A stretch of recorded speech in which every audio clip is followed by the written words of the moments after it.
This article is written by AH51 and posted in Texas Monthly. It presents the story of an ambitious guy called Franklin who becomes an astronaut at NASA, and after many successes, he starts thinking about designing a new engine for spacecraft which will enable people to go into Mars.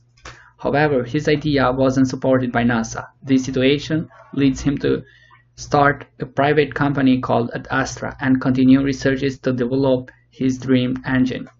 Based on the features of the text, I could understand that it is a creative non-fiction work.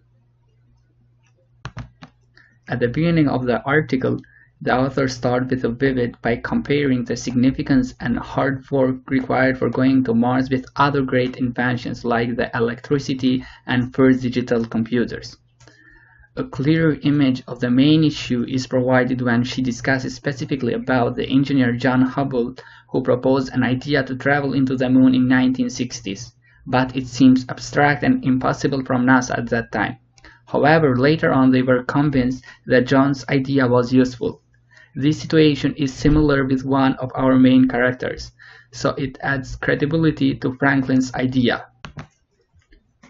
Using of realistic details is another technique of creative nonfiction work used in this text. As you can see, the description of different types of equipments in the workspace like cylindrical chambers, long tables, scattered chairs, or here we have the description of Franklin's as wrinkless and boyish mop of dark hair. These details create an image of real scenario, while with the words in blue we can see the use of active voice which make the reader feel as to be inside of that environment. There was an overuse of quotation. The main reason is that words said directly from characters help the reader to understand the character's feelings.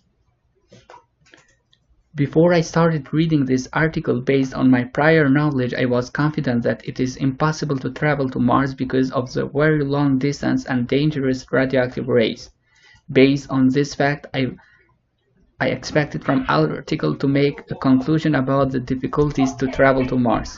So, while I was reading it for the first time, confirmation bias was present and I couldn't agree on some points, which resulted in missing some of the details which make premisable this idea, like the way how the plasma matter will be used, the prediction how long travel will take, etc. However, after I did some research, I found that in 2015 NASA selected Ad Astra company for a partnership program. This program seeks to develop and support capabilities for exploration of the space beyond the moon. During this period, Ad Astra has completed its 2 years activity successfully. These facts changed my mind and made me think about a hopeful future for the exploration of space.